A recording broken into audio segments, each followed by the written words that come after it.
Oh, that was a better chance for Taberner. No free kick. They thought there might have been a bit of chopping. I think it was Jesse.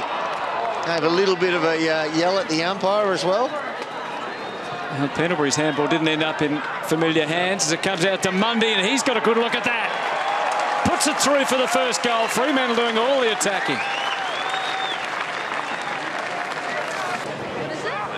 I think coaches are still working out exactly how to approach it from an attacking point of view. I get a feeling they're holding a little bit back, Hutto, as the Dockers hit the scoreboard again. By advantage paid there, and Bailey Banfield, it was a good find for them last year, got onto the left boot and put it through. Hill screws it back towards the wing. Collingwood had the extra player there, but it fell for Cox.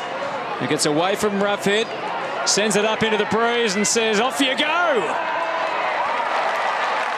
Lovely long blast from Cox. It puts Fremantle's third goal on the board. Brown did Dacos no favours there. Langdon back to Ryan, who can let fly with another bomb. Look at that carry on the breeze. All the way to full forward, and that's a free against Langdon. Looking for his second goal. Played 16 games last year to establish himself in the team. Averaged just over a goal and an assist in each game. And he's put this one through. And Freo have got a good return for their use of the breeze in the opening quarter. 4-3-27 to 1-1-7. Let's see if they can make something. See what happens here in terms of Little Collier sneaked away. Hill, good delivery. And well Matera just popped up in the right spot. 13 goals in 18 games last year. Brandon Matera. Good action. Good result. 5 goals for Fremantle, his first. And long bomb and a couple of other long kicks forward. It just is all good and well, but then it's up to the bloke with a footy to make that decision to say, well, I'm not going to keep going there and honour a lead from the less obvious target. So you could hear the double sound to him. Yep, heard that. Yep, more. They've turned this one over. Hill got himself into the clear and puts on the chest of Cox.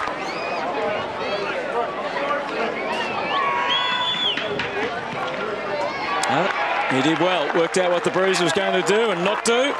And he's put it through for Fremantle's first goal of the second term. Stretch the margin back out to 20 points again. It's holding the man. Should have been for Dockers. Tierra out to Brayshaw to full forward. Roughhead.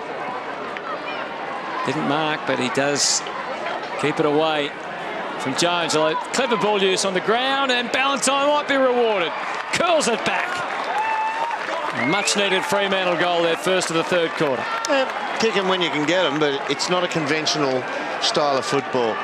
It wasn't a front and centre or anything like that. It was a run-down chase, and Jones was able to tap the ball back into the corridor. Watch him, just gets his left hand here. Tap. There you go, and that puts it back in there into the field of play proper. It's a unbelievably 14-point margin. It has felt a little bit like 40. Tucker again with the set-up kick. Can any of their big blokes take a mark? No. This time had someone there. He's got some talent. Yeah, Walters in the right spot, sharks it and puts it through. So that was more conventional, that one. I mean, it was a kick to a big pack, but they were a student than I ever was, guys. You asked the longer questions, Derm, as the ball went to half-forward. Rory Lobb finally takes one. That sets a little slap out of the hands there. It's going to be 50. The thing with taking the mark too, the kick was actually quite shallow for going with the breeze as well, so it didn't go over the head of the players. Oh, Stevenson got removed from that one by Hughes. Into the pocket for Hill. Good use, much better use.